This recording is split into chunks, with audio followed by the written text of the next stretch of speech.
దాదాపు 62% పైగా బీసీలందరూ municipal chairman అయిన కారణం కాంగ్రెస్ ప్రభుత్వం, ముఖ్యమంత్రి రేవంత్ రెడ్డి గారు.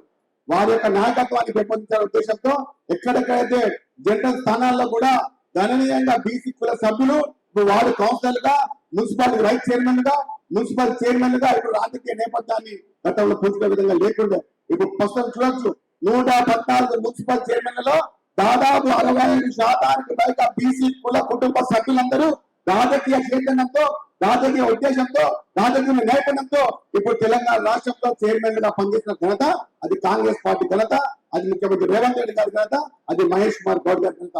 రాజకీయానికి ఏ విధంగా నేపథ్యం ఉన్నామో అదే విధాన్ని మన ముఖ్య ఉద్దేశంతో గౌరవ పెద్దలు చెప్పాలనుకుంటే హనుమంతరావు గారు బీసీల యొక్క నాయకత్వాన్ని పెంపొందించినప్పుడే, మన అనుగాన వర్గాల యొక్క నాయకత్వాన్ని పెంపొందించినప్పుడే మనము మన ఆర్థిక కుటుంబ వ్యవస్థ, మన రాజకీయ వ్యవస్థ బాగుపడుతుంది. దానికి నిర్మాణమే ఈ రోజు నాంది.